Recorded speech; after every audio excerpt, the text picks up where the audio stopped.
What's up, y'all? I'm Renee Montgomery, a former WNBA player. Basketball is my sport, and this podcast is about a woman who I would have loved to play with. Ora Washington was both a baller and a tennis star, but her time was back in the days of racial segregation here in the U.S. For this reason, she never got to compete at the highest level, and it means her name isn't in the history books as it should be. That makes me kind of furious. So I'm bringing you Ora's story in Untold Legends. Please like, subscribe, and tell your friends. Let's get it. Before we start, please note, this episode contains some outdated language that may offend.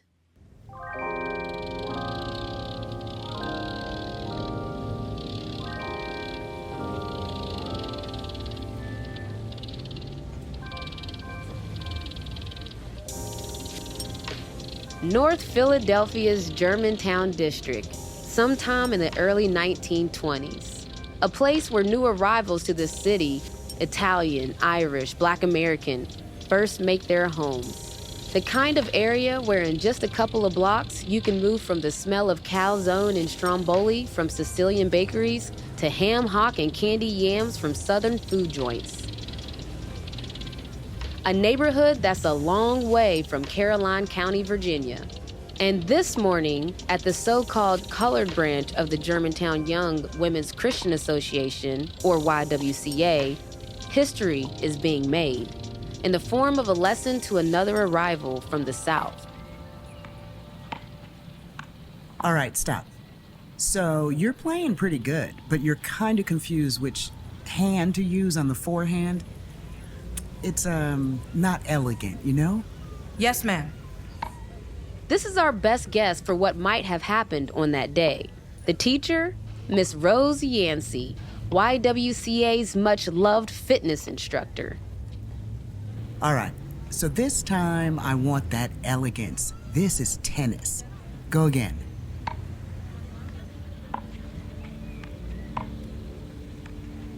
On the court, opposite Miss Yancey is a young Black woman, probably early 20s, medium height, but clearly strong and agile, bobbing from foot to foot. She's dressed in borrowed tennis whites, and this is her first lesson in the sport that will change her life. All right, go right ahead. I'm gonna feed you a few balls. Stand right there. That's the service line. You know what the lines are called? Yes, ma'am. Not bad. You can see she's got potential. It's in that bounce between her feet, the way her movements naturally follow the ball. Sorry, ma'am. What doesn't show in a first lesson like this is grit. The willpower that all real athletes have. That urge that will make this woman start coming back to this court day after day, month after month, till the shape of her own body begins to change and grow to meet the needs of the sport. All that, well, that's still to come. All right. Be a little more open toward the ball so you're not so sideways, you know? Like this, ma'am? Nowadays, if you want to be a legend of this sport, you better start young. And I mean really young. Like, so young, you don't even remember the first time you held a racket. Take Naomi Osaka, age 3 when she began. Serena Williams won her first competition at 4 years old. Maria Sharapova, a late bloomer, only singled out for professional coaching at age 6. Let me try again. But this future champion, our hero, she didn't have that head start and maybe doesn't need it. And as you'll find out, for her to even get here, for her even to be standing on a tennis court as a Black woman in this neighborhood, in this era, is an incredible story in itself and kind of a radical statement. That's good. That's good. Now I'm seeing something more refined. Keep going. Thank you, ma'am. I'm trying. What makes her do this? What pulls her to try and excel here? All right, make sure you don't take too big of a swing on this one. You ready? Oh, I'm ready, Miss Yancey.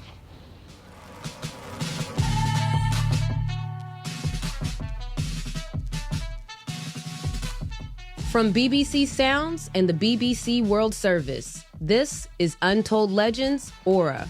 I'm Renee Montgomery, former pro basketball player, now co-owner of the Atlanta Dream women's basketball team. Episode 2, A Radical Statement. She was clearly very strong. If you look at the pictures, you can see she had serious muscles. This is historian Pamela Grundy. She spent a lot of time trying to uncover and recover this story. I think it's clear that she loved to compete. I think that really comes through in everything, that she loved competition. Pamela's right. The few sepia photos that we do have of Aura Washington show a true athlete. One shows her on a court with a defeated opponent, straight after a match. Another has her behind a table full of trophies. So many trophies, there's hardly room for her tennis racket. Once you get past the old-timey details, the hair, the skirts, the wooden rackets, you know what strikes me? It's the look. Pure, cool, cold determination. No smiles, just drive. As a fellow athlete, I recognize that. Respect it. Talent's something many people have.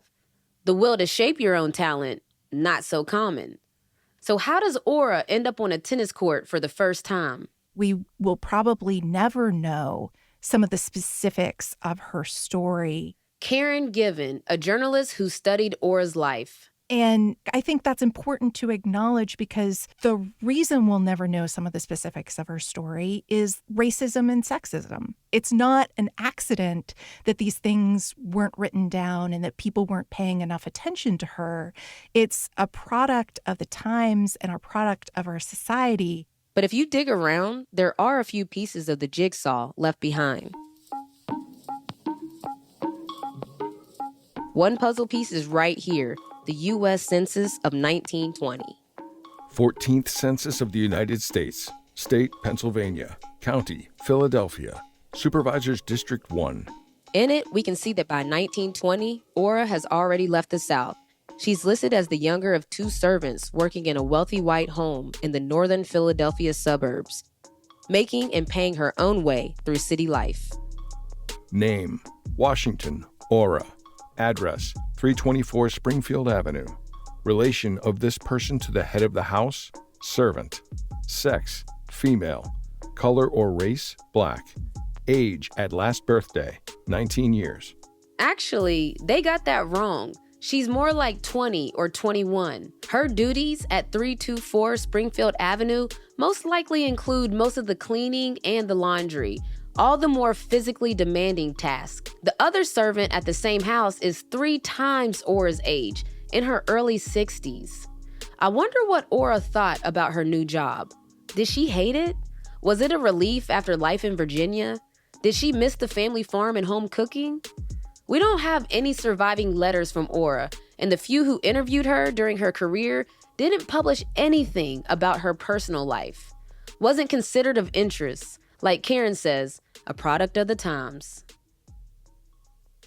Obviously, Aura was an athlete at a time when the broader world wasn't really paying attention to African American athletes. They were paying attention to generally very wealthy, very white people who were accomplishing things, but they weren't paying attention to Black athletes in general.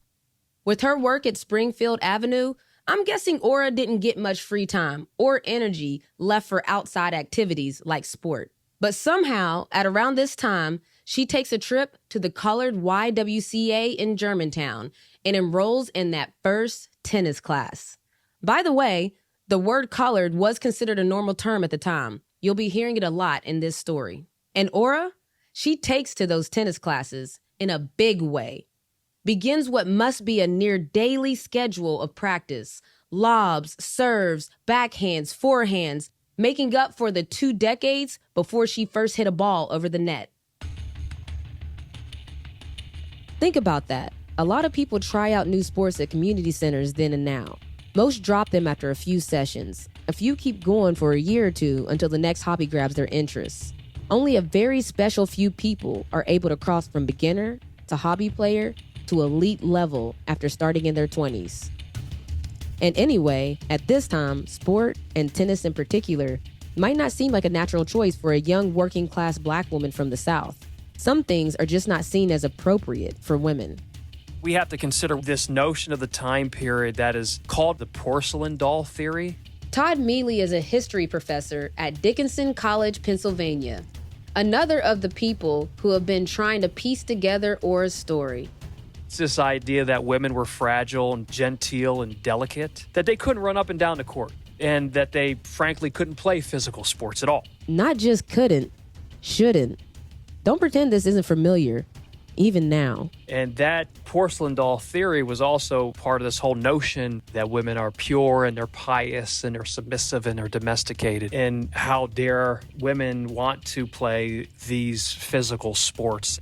So I wonder if taking up tennis feels like a political act, a quiet political act for a woman like Ora, stepping outside her role and duties as a dutiful maid servant on Springfield Avenue, prioritizing herself, taking part in a competitive, so-called manly activity every day, refusing to be a porcelain doll.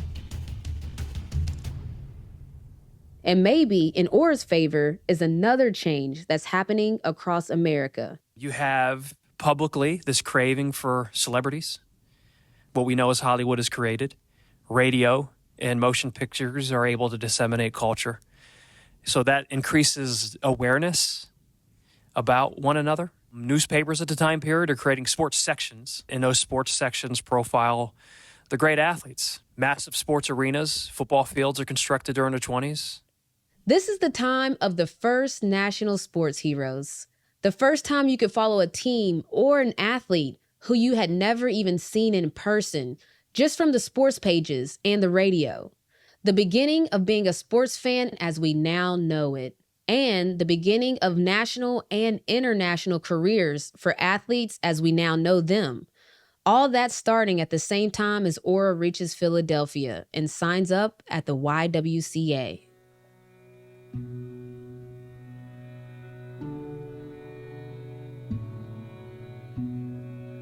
One day, Ora will benefit from the power of sports media, this machine that creates stars. And one day, she'll be forgotten by it too.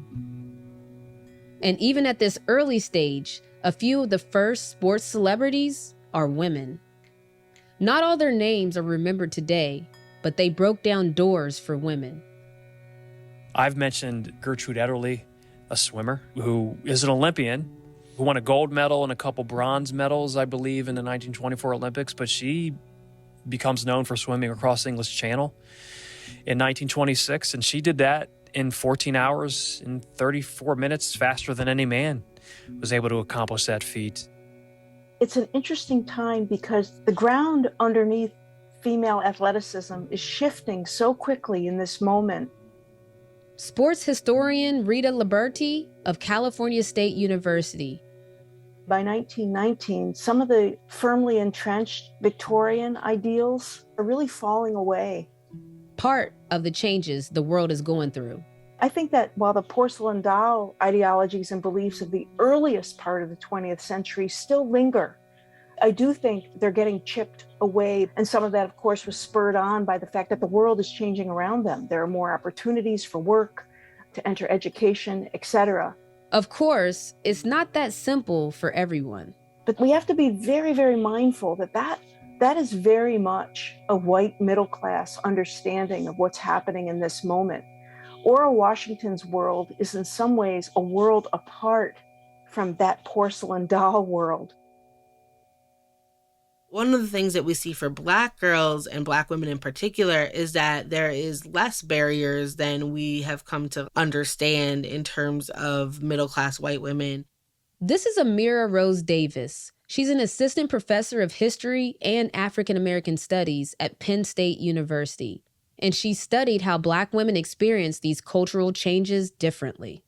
And usually when you get women's sports history, that's the common refrain. Here's all the ways they were kept out of sports. And that's not the story when we're talking about Black girls and women.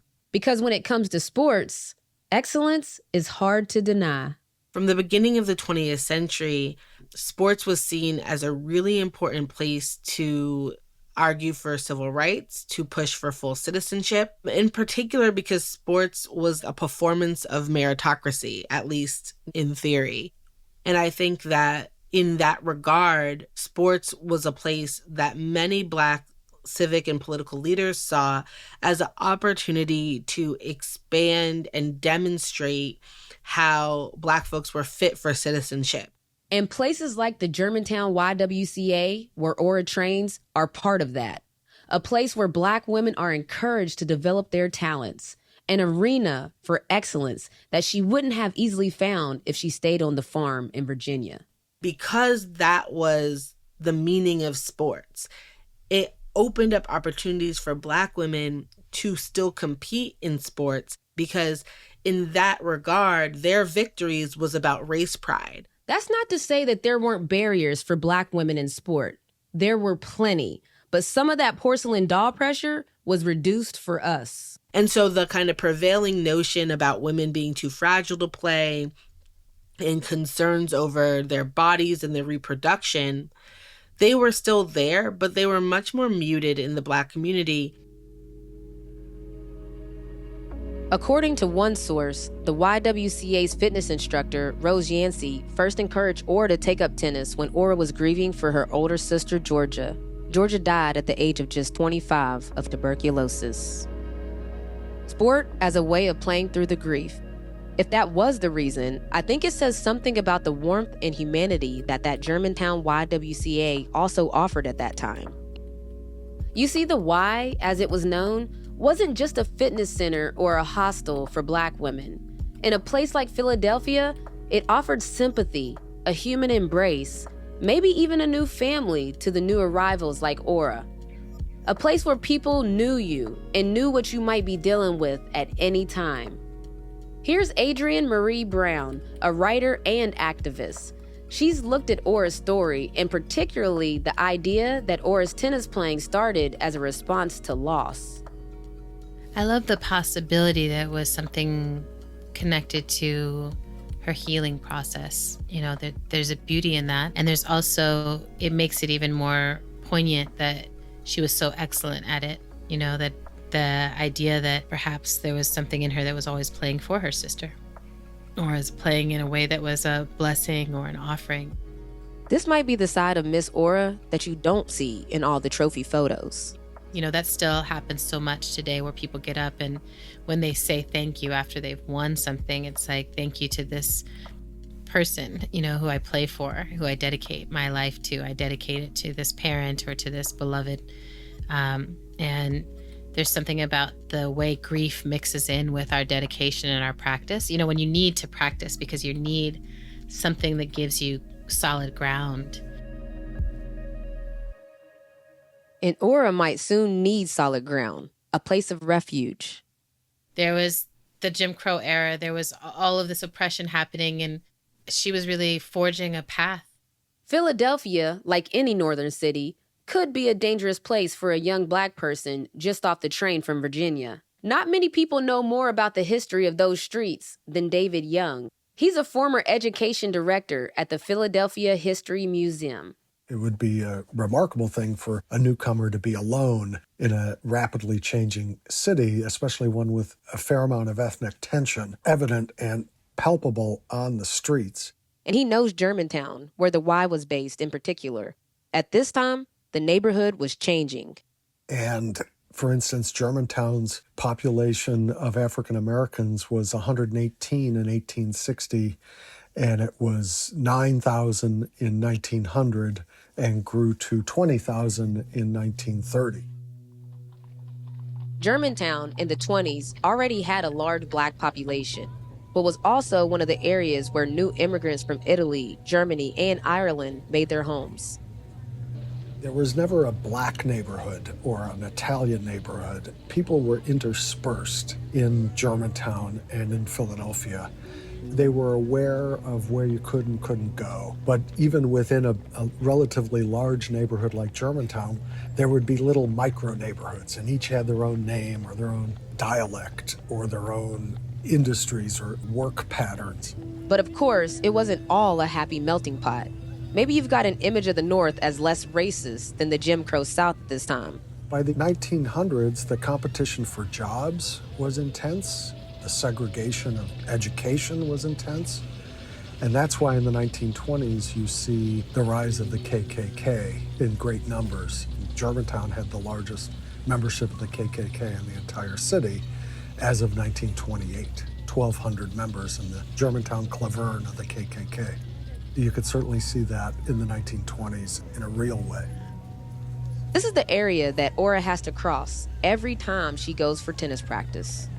Philadelphia is a very racist place. There's just no bones about it. Philadelphia was very racist. I mean, there were neighborhoods where if you were a young black man, you did not go, because if you showed up, the white boys would come out and beat you up because you weren't supposed to be in their neighborhood.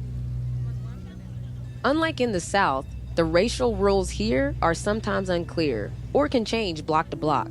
Ora Washington could walk through white and black neighborhoods without any problems to get to the YWCA. And her block would have been row houses, but behind it would have been other row houses, and they'd all be mixed in population, but it would become evident in public accommodations where the segregation was, which restaurants you might not be able to eat at, where you could or couldn't try on clothes at the department stores. And so African Americans had to be very careful with what they did.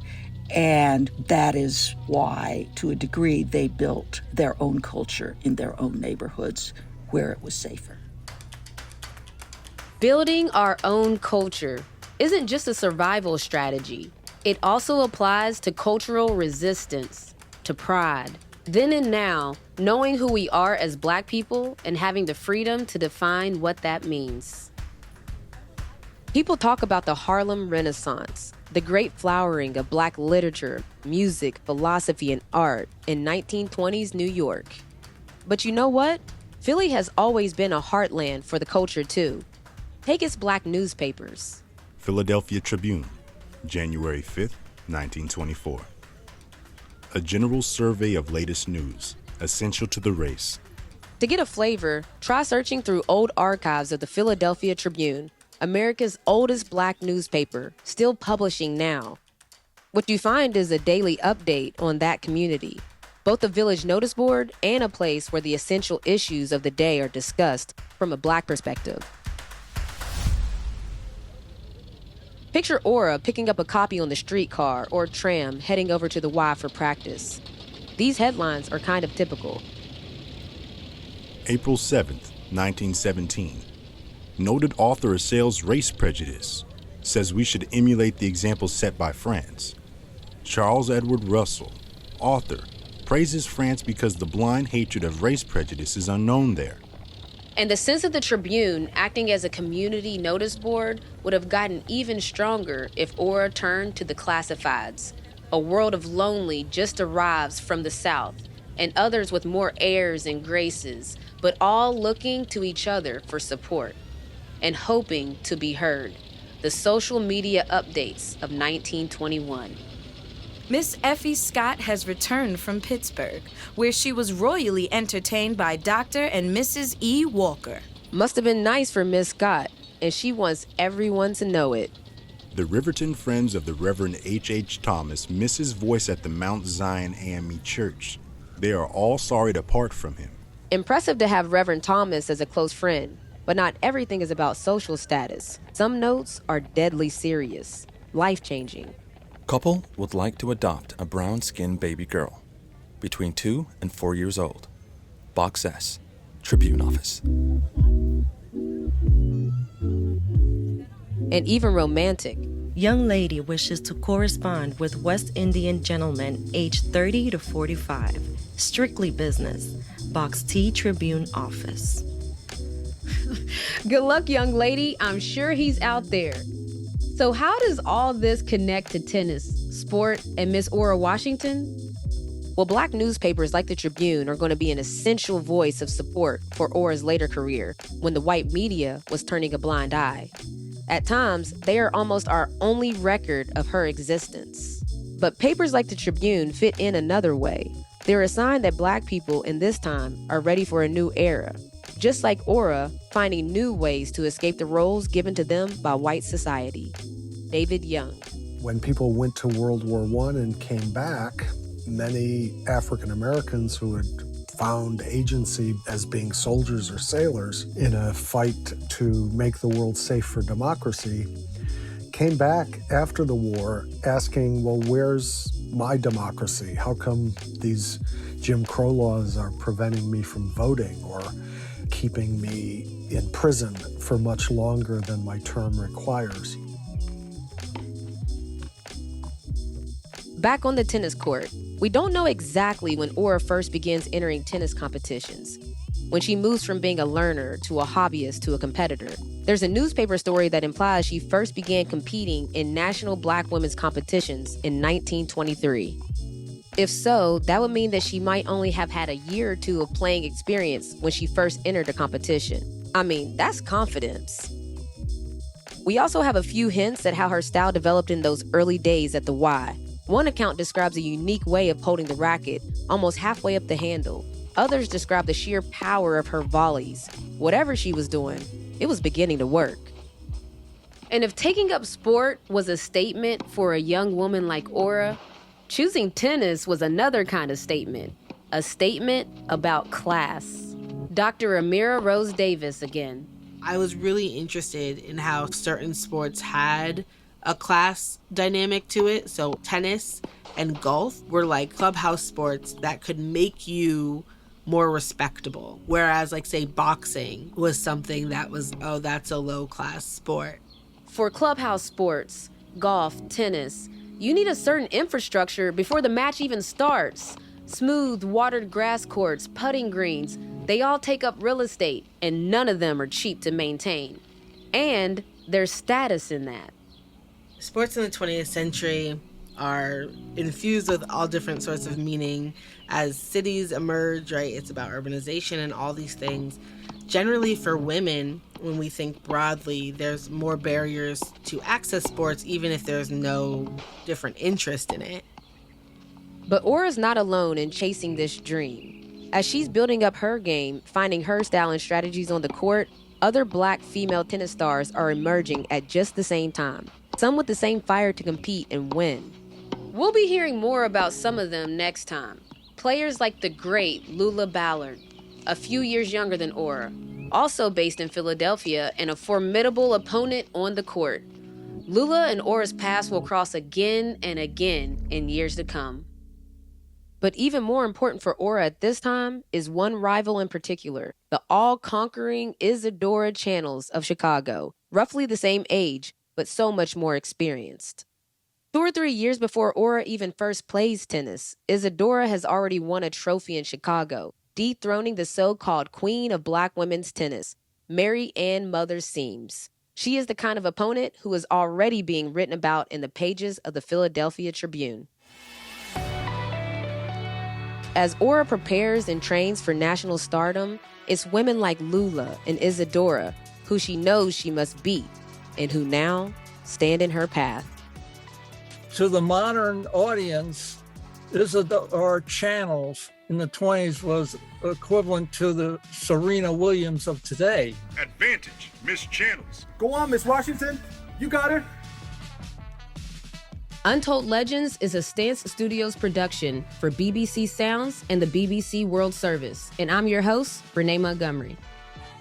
Our cast were Joy Vandervoort Cobb, Allison Brown, Cameron Williams, Serena Grace, Alex James, and Ken Foster. Before you go, I want you to be a part of our Aura Squad. We're searching for even more information about Aura. Maybe you know somebody who met Aura, or maybe you know something, anything that would help us further piece together her life story. Tell us. You can get in touch by visiting bbcworldservice.com/untoldlegends.